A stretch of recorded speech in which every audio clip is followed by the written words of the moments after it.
Afternoon, beeps. Good afternoon, everyone. How's everyone doing? Hopefully you guys are all doing well. Don't forget, if you're new to the channel, like, share, subscribe. We are back. I just got back this morning from a little break and it's good to be back, but I did need to press that pause button. I just saw a little window there of 5 days and I was like, you know what, I'm getting out of here because we have a very busy schedule coming up to the end of the year. So yeah, look, we're back. It's funny though, I've only been gone 5 days and I feel like so much has happened. So this might be a long video. Before we jump into the video, it has just been confirmed by DAZN that I am working on all free fight cards in America. So Ryan Garcia, Oscar Duarte, I think I'm presenting that one. Haney Prograis, not presenting, but I think reporting on that one. I think Kate Abdo's presenting, one of the best, if not the best out there.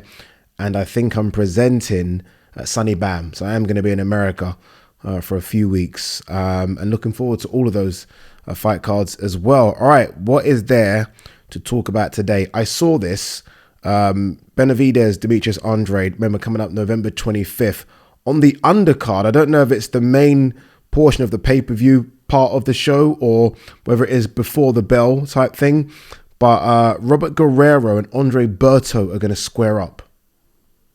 You heard me right. You guys probably know this information. I am playing catch up right now. Andre Berto must be 40, 41. Guerrero, same, if not a bit older.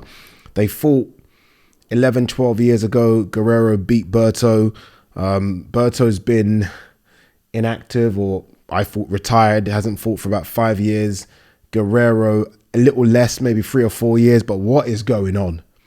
What is going on? I mean, look, I get it, right? The boxing bug, it's difficult to kind of let it go, but you have let it go. You've not fought for 5 years and 3 and 4 years. So why do you need to go now? I don't know. I saw the article and it said the much anticipated rematch. I was like, who's anticipating this?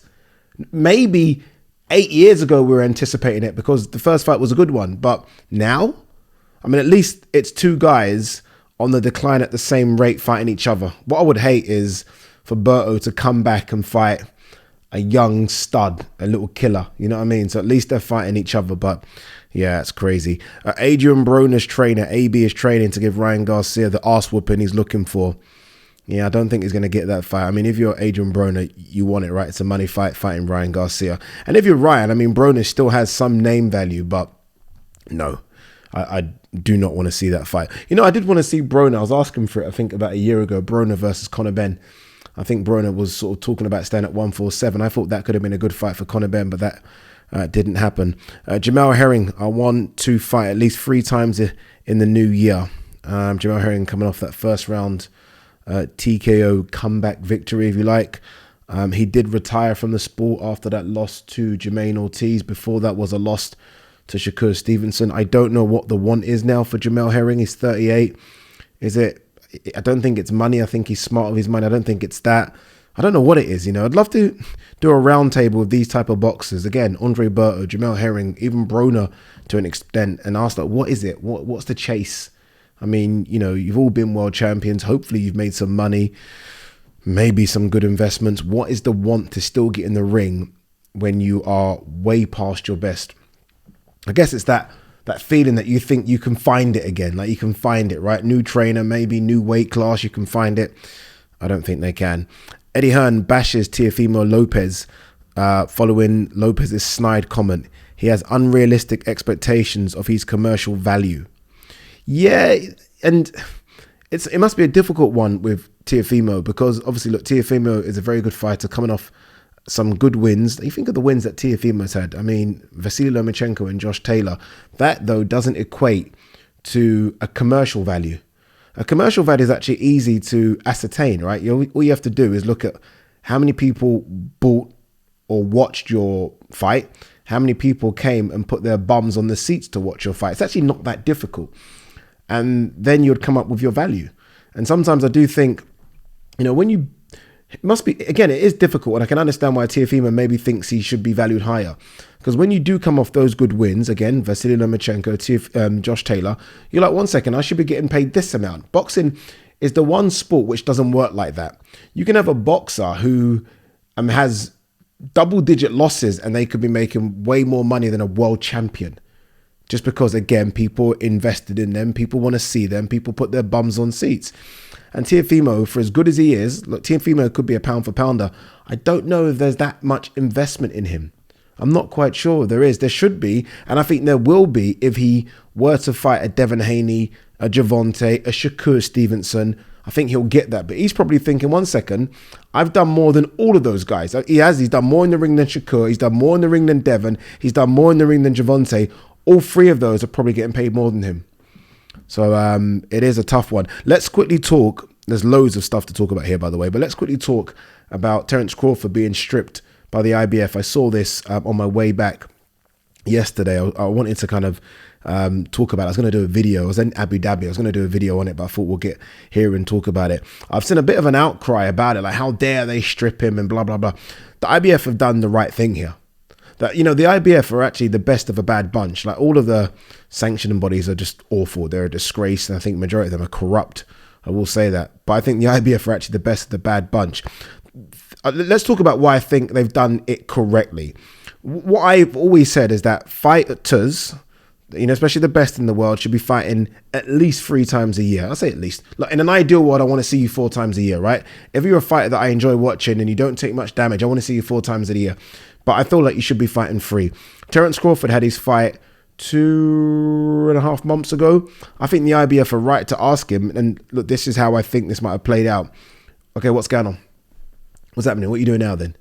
And if Terence can't give them a concrete answer as to when he's going to return to the ring, who he's fighting next, then I think the IBF, let's keep the ball rolling. Okay, on to the next man then. The problem the IBF have, I think, is that their former champion, Errol Spence, only had 1 mandatory in like 4 years. So there's a conflict here.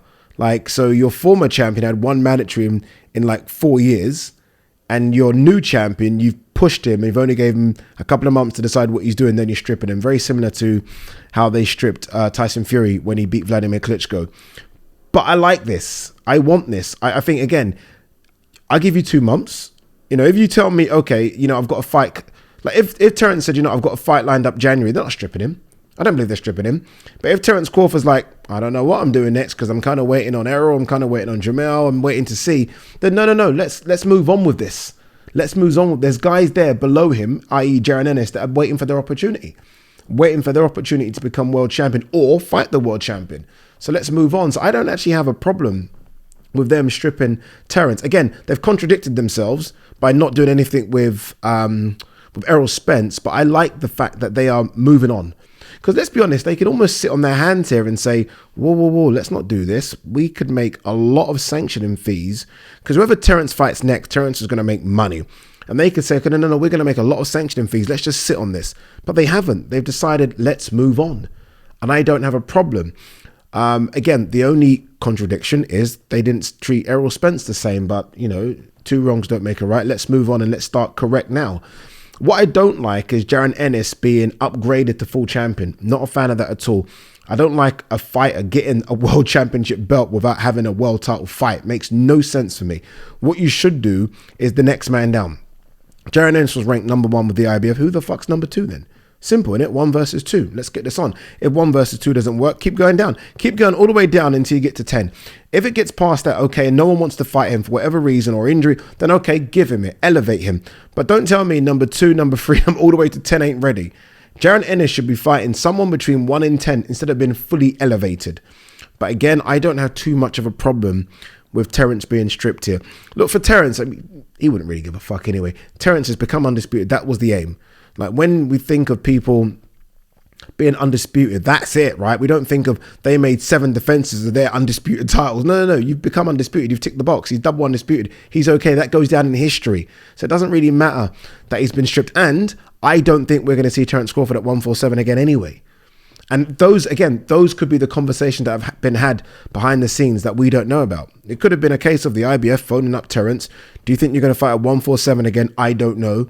When are you going to fight next? I don't know. What do you then expect them to do? Okay, it's okay, because you are Terence, the pound for pound number 1. We're just going to wait? No. We keep it moving. And now we have a new welterweight champion who we hope will be active and will defend his belt. I have no problem with it. No problem with it whatsoever. What do you guys make of it? Let me know. Ngannou lashes out at dirty boxing industry. There's nothing noble here. Stop it, dude. I'm sorry, stop it. I mean, it's not noble, but you made $10 million from it. Would you rather it be noble and make $1 million? I mean, come on, man. Like, I'm all for, you know, all fight sports are dirty. He's come from one in the UFC where he, you know, had so many debates and arguments and miscommunication and understanding with Dana White. All combat sports are dirty. So I'm almost like, as long as you know they're dirty and let's stop pretending they're clean, just make as much money as you can from them. And he made $10 million.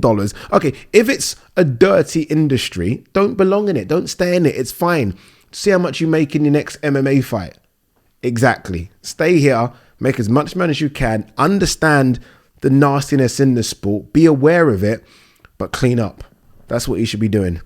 Lerone Richards, pumped for return. I'm excited to show my skills. Lerone Richards fights tonight.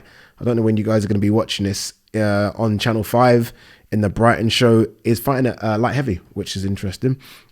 AJ, I don't live in people's ideologies. I have my own standards that I set. Okay, cool.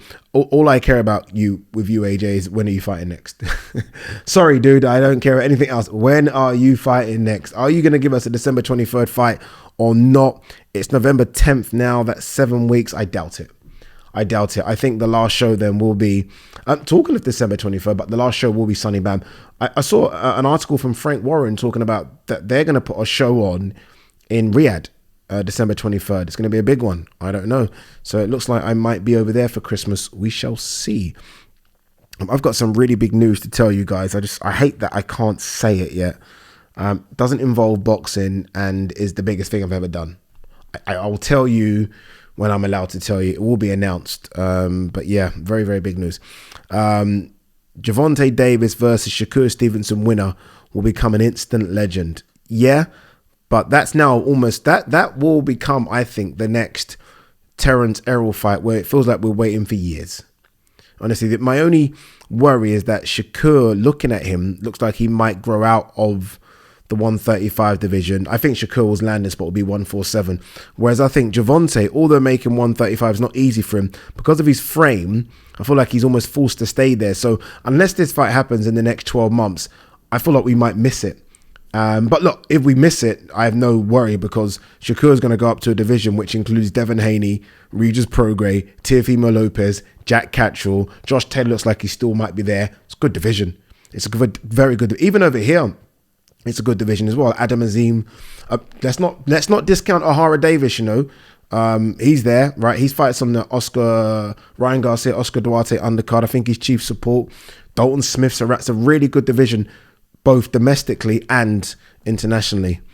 Frank Warren, anyone who knows how to score a fight knows Fury beat Ngannou. Yeah, Ngannou just had the best big moments. Fury had the most small moments, and those most small moments added up to more big moments.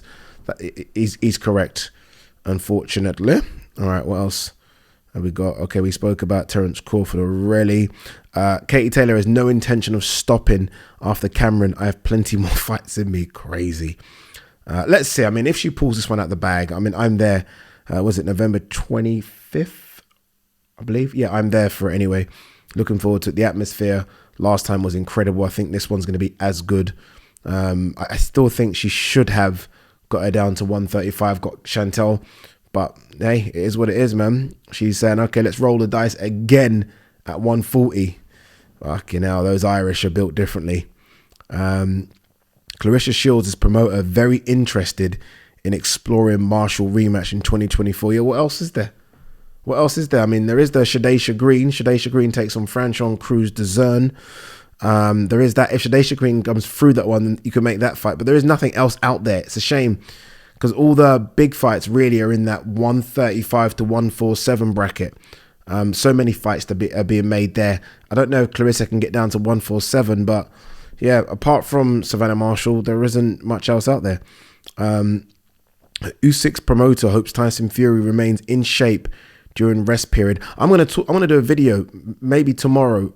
Yeah, maybe tomorrow about whether Tyson Fury is in decline.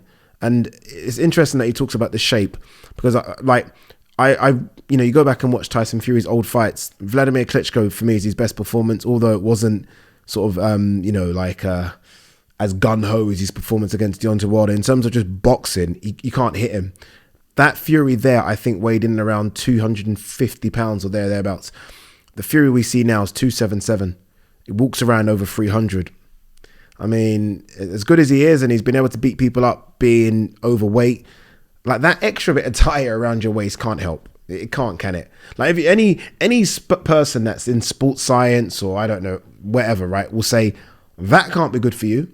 So I'd love to see Tyson Fury get down to that 260 mark, 250 mark, and see if he's still got it on his toes and his movement. I think he still has, but we'll see. Zhili Zhang, if Hearn is ready and really interested in Joshua fight, send over a contract. Eddie Hearn ain't thinking of that at all. Why is Eddie Hearn going to be thinking about a hard punch in southpaw when he knows the easier fight to make is against Ngannou, and the fight that makes AJ and everyone hundreds of millions is Ngannou?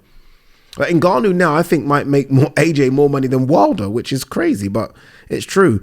So you're not going to go Zhang when you can go Ngannou, potentially in Africa, then maybe Wilder, and then I still think there'll be a couple more before Zhili Zhang. Anything else? Chris Eubank Sr. on Conor Benn. His career is not about Chris Eubank Jr.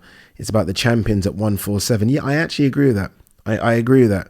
Like, I get the want to fight Chris Eubank Jr. I get it's a big fight, and it'll be one that you want to be involved in those type of big fights because it will do massive numbers, and there is that Ben Eubank thing. But ultimately, Conor Benn's a 147 guy, and the two best at 147 look like they've left the division. I think other belts are going to be scattered from Terence Crawford. I think everyone's going to come for their belt soon.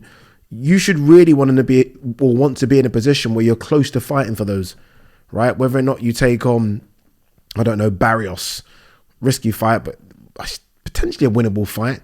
You leave Jaron Ennis alone for a little while. You look at maybe plays to get you in a position where you're fighting for titles. The chase shouldn't be Chris Eubank Jr. The chase, I think, should be to try and become a world champion. It will be difficult, but again, because the belts are going to get scattered, there will be easier ways to win the title soon. And ways where you don't have to go through Virgil Ortiz. Now he's gone to 154. The only one where Conor Benn won't win 100% is Jaron Ennis. Anything else, you can kind of you never know. Jaron Ennis, no. But you never know. So there's an opportunity there. And it's an opportunity that's come because Crawford and Spence have left the division. All right. Anything else? Loads of other bits, but that's kind of it. Let's do another video. This is interesting. I saw something today about this actually. Dan Azeez looks like he's going to come back in January, mid-January. But I don't think I've seen an announcement about that he's going to come back to fight Boatsi. Like I saw IFL TV actually put it out, and I don't know if it was a mistake. There's like, Azeez is back in mid-Jan. Who would you like him to fight? I'm like, who? What do you mean? The guy he was going to fight? So it'll be interesting to see if maybe they move on and Boatsi's team are like, okay, let's just move on from this. Or they wait for Azeez. If it is 100% January, you wait, right? A couple of months. But if there's another setback, maybe then you just go on and, revisit this sometime down the line. Peace and love.